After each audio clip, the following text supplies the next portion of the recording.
ये फरमाइए सर, ये पाकिस्तान का मिसाइल सिस्टम जो है वो और इंडिया का मिसाइल सिस्टम कैसे कंपेयर करेंगे इन दोनों को? पाकिस्तान के न्यूक्लियर बम को इंडिया के न्यूक्लियर बम से कैसे कंपेयर करेंगे दोनों चीजें? हाँ, दो चीज़ें हैं ना। देखें, न्यूक्लियर बॉम्ब तो न्यूक्लियर बॉम्ब होता है, वो तो उसका आपको देखना होता है कि आपने इससे क्या काम लेना है। अगर आपने एक बैटलफील्ड सिनेरियो है, वॉर हो रही है, इधर आपका बॉर्डर है, उनकी उधर 20-25 आर्मर डिवीजन खड़ी हैं, आपकी इधर 5-7 खड़ी हैं, जितने भी हैं आप, और अब वो आप थ्रेट कर रहे हैं, आपके बॉर्डर पे ऊपर सर पे चढ़ गए हैं, तो उस वक्त पाकिस्तान ने डेवलप किए हुए tactical weapons. Tactical weapons, short range missile उसके लिए बनाई है स्पेशली, सिर्फ 60-70 किलोमीटर रेंज की मिसाइल है, इंतहाई इंचेस के अंदर एक्यूरेसी वो टारगेट पे लगती है। उसके बीच में एक मिनिएचर न्यूक्लियर वॉरहेड है, जो कि इतना छोटा न्यूक्लियर वॉरहेड, दुनिया की जो वेस्टर्न पावर्स हैं, वेस्टर्न एडवांस कंट्रीज हैं, वो भी दंग रह गई कि इतना छोटा वॉरहेड पाकिस्तान ने कैसे बना लिया। ये मैं आपको कहूँ ना, ये रिस्ट वॉच एक कागज जितनी पतली बनाओ, तो वो टेक्नोलॉजी आप समझ लें, वो हमने बनाया। अब वो न्यूक्लियर वॉरहेड के साथ अब मल्टी बैरल लॉन्चर में, जैसे आप देख रहे थे वो जा रही है फतेह 1, फतेह 2 फायर हो रही थी, मल्टी बैरल लॉन्चर था, उसमें 3-4 होती हैं, तो आप ठक ठक करके 5-5 सेकंड के बाद फायर, इस तरह आप वो फायर कर सकते हैं छोटी मिसाइल हमारी। तो उसका नाम है नसर। नसर तो बैटलफील्ड सिनेरियो के लिए हमने वो बनाई है। नसर जो है ना वो शॉर्ट रेंज है, शॉर्ट रेंज है, और वो ऐसे है जैसे आप ब्लैक आमने सामने खड़े होकर लड़ रहे हैं, ठीक है, तो 30-40-50 किलोमीटर में आर्मी से का सेपरेशन, और वो जब वो आप अलाना करे कभी यूज करेंगे तो वो तो आर्मर डिवीजन को हवा में ऐसे उड़ाएगी जैसे पत्ते हवा में उड़ते हैं। ठीक है, वो तो जहर है, न्यूक्लियर छोटे छोटे फॉरवर्ड उसमें मेरे बहुत पावरफुल है, तो वो तो एक हो गया सबसे छोटा। अच्छा, वो टैक्टिकल वेपन जो है ना, उसको टैक्टिकल कहते हैं। टैक्टिकल, उसके बारे में मुख्तलिफ किस्म के, मसलन शेख रशीद साहब ने कहा जी आधा पाओ का भी बनाया हुआ हमने, पाओ को भी बनाया हुआ सारा, और इंडिया के अंदर भी वो डिस्कस होता है कि बहुत ज्यादा, और हंसते हैं कितना छोटा कैसे। चलिए आप मेरा ख्याल है वो जैसे मैंने कहा ना, कुछ बातें होती हैं इग्नोर करने वाली, तो उसको अब आप बात उससे कर रहे हैं जैसे बनाया, तो उसको आप मेरा ख्याल है दारुगुजर करें, आपका टाइम से आया होगा। लेकिन ये छोटी रेंज का, मतलब ये 50 किलोमीटर को कवर करेगा रेडियस को। रेंज तो नहीं, वो वेपन आप लॉन्ग रेंज मिसाइल के आगे लगा दो, वहां जाके वही करेगा जो यहाँ पे करेगा। ये तो इसलिए है कि आप बैटलफील्ड सिनेरियो बता रहे हो ना, कि आपको सर पर चढ़ गए आप तो आर्मी, तो फिर आप ये एंगेज कर सकते हैं। ठीक है।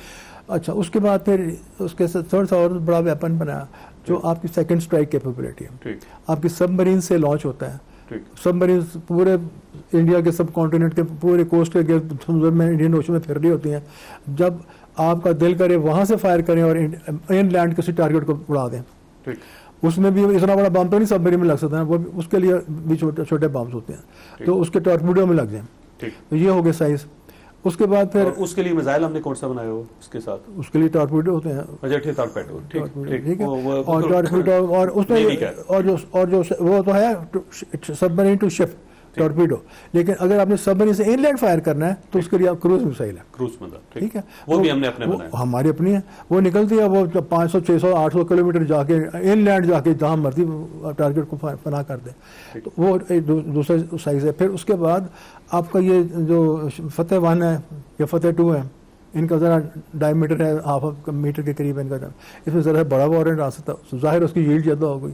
अगर न्यूक्लियर की बात सिर्फ कर रहा हूँ, इसमें कन्वेंशनल भी रख सकता है, न्यूक्लियर भी रख सकता है, हर जगह हर मिसाइल में दोनों टाइप पे रख सकते हैं। तो अब ये इसको भी हमने इसकी एक्यूरेसी इतनी ज़्यादा रखी है कि आपने गिन के मेरा ख्याल 25-30 फतेह 1 मारे हैं, 25-30 उनके एयर बेसिस उड़ गए ना, और वो उसमें आर्टिलरी हेडक्वार्टर, उनका वो डिविजनल हेडक्वार्टर ऑक्युपाइड कश्मीर के, उनके ट्रेनिंग स्कूल, वो सारी जो भी चौकियाँ थी, जितने हम मारी उतनी जगह पे जाके उसने तबाही कर दी। उसके ऊपर फिर BF के हमारे एयरफोर्स के बॉम्बे उसने जाके बाकी की जो कोई बिल्डिंग बची कुछ जगह उसको सफाया कर दिया। तो ये एक कोऑर्डिनेटेड अटैक था जिसमें मिसाइल्स और एयरफोर्स दोनों यूज़ हुए, और उन्होंने टोटल डिस्ट्रक्शन जो थी इंश्योर कर दी। और फिर आपके शाहीन पे सीरीज में आ जाए, तो उनकी बड़ी जान निकलती, शाहीन तो मार दिया कर दिया। जिस दिन शाहीन चलेगी ना, फिर ये अपने घर सो नहीं सकेगा, ये जो आपको चैलेंज करते हैं रोज़। तो शाहीन 1 है, उसकी रेंज है 600-700, फिर शाहीन 1A है, वो उसकी रेंज है 900, फिर शाहीन 2 है, उसकी रेंज है 2000-2200, फिर शाहीन 3 है, उसकी रेंज 3000 तक, तकरीबन 3500-3000 तक।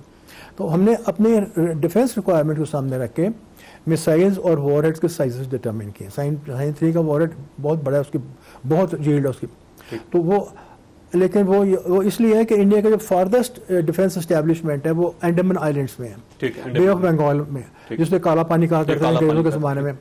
तो वहाँ पे उन्होंने मिसाइल मैन्युफैक्चरिंग फैसिलिटीज़ लगाई हुई है, और लॉन्ग रेंज मिसाइल्स की जो चाइना में उन्होंने कभी सोचा था मारेंगे, उनकी लॉन्च फैसिलिटीज़ लगाई हुई है।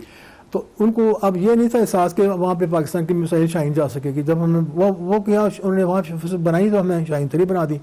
वो 4 स्टेज मिसाइल है, तो वो जाके 0.0001301% ऑफ द रेंज की एक्यूरेसी से, यानी कि 3000 किलोमीटर जाके ना, तो मुझे विदिन 3 मीटर एक्यूरेसी से जाके टारगेट पर लगती है 10 फुट के अंदर से। तो एक्यूरेसी कैसे मेजर करते हैं कि एक दायरा बनाए 10 फुट के डायमीटर का, और उसमें 10 मिसाइल मारे, तो अगर उसमें 8 उसके बीच में लगेंगे ना, तो ये उसकी एक्यूरेसी होती है। तो शाहीन 3 की एक्यूरेसी है। तो हमारी मिसाइल्स की एक्यूरेसी और रिलायबिलिटी, और हमेशा अनाउंस करके हम फायर करते हैं। शाहीन 3 हमेशा इंडियन ओशन में टेस्ट करते हैं, शिपिंग ग्राउंड्स को स्टॉप करके, एयर ट्रैफिक रुका के, पूरी वर्ल्ड को बता के, नोटिस इशू करके, फिर तो everybody is watching them with their satellites. हम कभी छुपा के नहीं काम करते, और वहाँ पे फ्लोटिंग एक बॉय होता है, तो झंडा होता है मेरे लगा, उसके ऊपर जाके लगते हैं। तो this is the accuracy of our systems. और जो हमारे दोस्त हैं इधर के, जो उन्होंने आपको आजकल मूड ख़राब किया हुआ है, इनका हालत ये है कि मिसाइल मारते हैं, और फिर जब वो कहीं पहुंचते नहीं तो कहते हैं हम सिस्टम्स टेस्ट कर रहे थे। तो मैं उसके बाद आप सिस्टम टेस्ट करने भी उन्होंने बंद कर दिए हुए। तो आपने देख लिया कि वो रशिया से खरीदी हुई ब्रह्मोस मारे हैं, तो आपको पता ही है कि कहाँ लगी है, कितनी लगी है। वो इंडिया के अंदर गिर गए और एक अफगानिस्तान चला गया। और फिर जब वो लगी है वहाँ पे, जहाँ से मार रहे थे, वहाँ पे मैं जब अटैक किया तो उनकी छुट्टी हो गई। जो उन 2 जगह स्टोर की भी थी, ब्यास में, और एक वो कश्मीर में उनका डंप था, वो दोनों हमने उड़ा दिए। इनकी जो जितनी भी डिफेंस एस्टेब्लिशमेंट्स हैं वो हमारे टारगेट पे है। ठीक, बस वो लॉक हुई है। ठीक है। और अगर खुदा ना खास्ता कभी न्यूक्लियर वॉर हो जाती है, तो इंडिया कहता है कि हम फर्स्ट स्ट्राइक नहीं करेंगे, पाकिस्तान ये कहता है कि अगर हमें अपनी सलामती का खतरा हुआ तो हम तो बाज नहीं आएंगे। नहीं, हमारी तो रेड लाइन्स है ना, हमारी रेड लाइन्स है, जिसमें एक पानी है कि अगर पानी रोक दिया, this is one red line. अगर आपने अंदर आके इन्वेट करके हमारी टेरिटरी कैप्चर कर ली, this is another red line. अगर आपने हमारी कोई बंदरगाहें ब्लॉकेट कर दी, ऐसा कुछ कर दिया, तो हमारे सर्वाइवल का सवाल पैदा हो जाएगा ना। जब सर्वाइवल आपका थ्रेट हो जाएगा, फिर क्या करना है? फिर हमने नीचे लगे तो नहीं रहना ना, जिनके ऊपर हमने 800 साल हुकूमत की है, तो इज्जत से रहना है ना सब कॉन्टिनेंट में। इज्जत से ऐसे ही रह सकते हैं, फिर जो होना होगा देखी जाएगी, अल्लाह माने। हमने डॉक्टर साहब, ऑप्शन वही है, सवाल भी वही है, पूरा पाकिस्तान ये सवाल पूछना चाहता है, और पूरे इंटरनेशनल ऑब्जर्वर्स का भी यही सवाल है कि अगर इंडिया हमारा पानी बंद कर देता है, क्योंकि सरहद उसने बंद किया हुआ और सिंतास मुआहदा जो है उसको दोबारा इंटैक्ट नहीं करता, तो हमारे पास फिर ऑप्शन यही बचेगा कि हम उनके डैम्स उड़ा दें। तो क्या ये ऑप्शन है हमारे पास? डैम्स तो जब 3 बटन दबाने तो 3 डैम उड़ जाएंगे, तो हमारे लिए तो मसला नहीं है डैम उड़ाना, उनको भी पता है, हमें भी पता है। और जिस एक्यूरेसी से डैम उड़ेंगे वो आप भी हैरान, दुनिया भी देखेगी तो हैरान है। डैम तो उड़ा सकते हैं, लेकिन आपको पता है, आप साइबर अटैक करके आप गेट भी खोल सकते हैं डैम्स के। अच्छा, वो भी सारे इलेक्ट्रॉनिक है ना, इलेक्ट्रिकली कंट्रोल्ड है। आप उनके, जैसे अभी हुआ था, आप उनको जिस तरह आपने उनकी पूरी 70% पावर बंद कर दी है, आप उनके डैम के गेट्स खोल दें यहाँ से बैठे। तो हमारे पास ऑप्शन है। हाँ, ये बिल्कुल। और हमारी कैपेसिटी भी है, ये कैपेसिटी भी है, क्यों नहीं है कैपेसिटी? जब चाहेंगे गेट खोल देंगे। अभी तो उन्हें खोले रखे हुए थे ना, अगर बंद करते फिर देखते हैं। अच्छा, ये हमारे पास पहले बंद किए थे ना, फिर 3-4 दिन के बाद खोल दिए थे उन्होंने। तो ये बात है। तो हम गेट भी खोल सकते हैं, और हमारे जो पानी उनके और कहीं से आ रहा है मशरक की तरफ, वो भी पानी वो हमारे दोस्त भी बंद कर सकते हैं, चाइना बंद कर सकते हैं। तो कुछ फिर ऐसे का ऐसा हो सकता है ना। तो वो तो बात है। तो अल्टीमेटली चाइना को हमारे साथ बैठना पड़ेगा। कन्वेंशनल वेपन से आप डैम तोड़ सकते हैं, हमें न्यूक्लियर वॉर की जरूरत भी नहीं है। अगर वो शाहीन 3 शाहीन 2 मारेंगे तो भड़का देंगे डैम। जैसे उनको पता है, जैसे आगे लगी है और लगवानी है, सिर पर ठोक रही है तो ठोक देंगे। तो अल्टीमेटली इंडिया के पास एक ही ऑप्शन है कि बैठे और मामला सेटल करें हमारे साथ। ये तो देखिए, ये एक वो बैलेंस ऑफ पावर है जो कि आपकी मिसाइल टेक्नोलॉजी ने और न्यूक्लियर टेक्नोलॉजी ने और आपकी एयरफोर्स ने और आपकी आर्मी ने जिस तरह इस्टेब्लिश कर दी है डेमोन्स्ट्रेट करके, ये तो वो बैलेंस ऑफ पावर है। ये बैलेंस ऑफ पावर इंडिया की बैलेंस ऑफ पावर के लेवल से बहुत ज़्यादा सुपीरियर है, टेक्नोलॉजी वाइज सुपीरियर है। लेकिन ये है कि ये जो लोग झूठ पर बिल्ड करते हैं पूरी अपनी डिफेंस को का पूरी फेस, वो वक्त पे काश टाइम पे दे विल फेल। ठीक। सर, इंडिया का न्यूक्लियर बम और पाकिस्तान का न्यूक्लियर बम फर्क क्या है? देखें, let me see tell you, आपने बम से करना क्या होता है। फर्ज करिए एक बहुत बड़ी फैक्ट्री है 500 एकड़ में जहाँ पे मिसाइलें बनाते हैं, वो आपका टारगेट हो सकता है। आपका कोई फ्यूल डेपो टारगेट हो सकता है, पेट्रोल स्टोर किया हुआ है। आपका कोई एम्यूनिशन फैक्ट्री, आपने दिल्ली के जाके बीच में शहर में लोगों को तो नहीं मारना ना, ये हरकत तो कमीने लोग करते हैं, इनसे तो वैसा तो हमें बड़ी नहीं है। लेकिन ये अब आपके जो भी टारगेट्स मैं जिसमें बता रहा हूँ, इनके लिए एक 5 किलो टन का या 10 किलो टन का न्यूक्लियर वेपन बहुत है। ठीक है, वन इज इनफ। ठीक। हिरोशिमा पे जो हुआ था ना, वो 10-12 किलो टन का वो वेपन था, उससे भी छोटा, आधा उससे भी हो, तो एक फैक्ट्री को उड़ाना है ना, कौन सी छावनी को उड़ाना है उसके लिए। लेकिन माशाल्लाह हमें बहुत दफ़ा कहा गया कि आप हाइड्रोजन बॉम्ब बना लें, हाइड्रोजन बॉम्ब में 50 मेगाटन को होगा या 20 मेगाटन।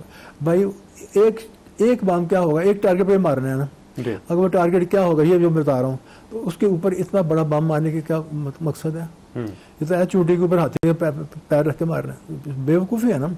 उसके लिए जितनी चाहिए उतना साइज का बम हमारे पास सारे हैं, उससे बड़े भी सब हैं। लेकिन जब सबसे बड़ी बात है कि आपके पास मल्टी इंडिपेंडेंटली व्हीकल MIRV जो है ना, वो ट्रैक वो मिसाइल्स हैं कि एक मिसाइल में सेवरल इंडिपेंडेंटली टारगेटिंग मिसाइल्स मौजूद हैं। ठीक है। और वो उसकी रेंज जो है वो इतनी है कि इंडियन सब कॉन्टिनेंट से ज़्यादा हो। ठीक है।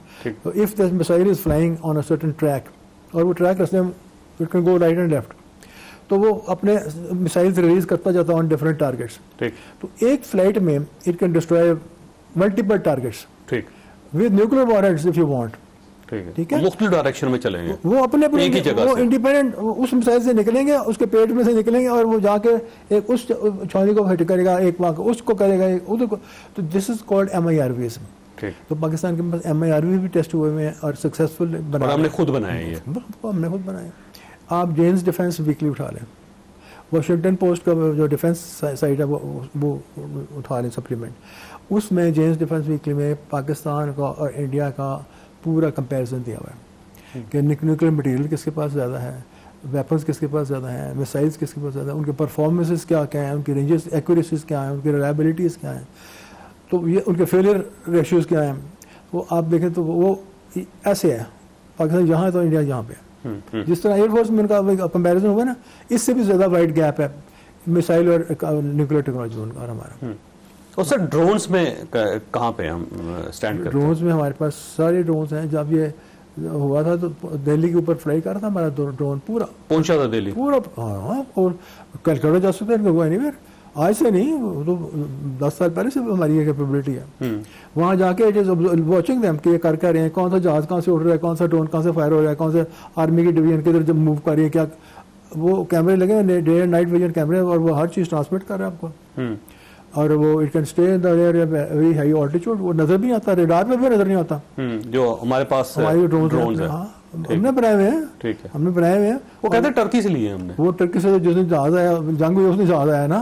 हमने तो 20 साल में बनाया है, वो पूरी वैरायटी बनाई हुई है।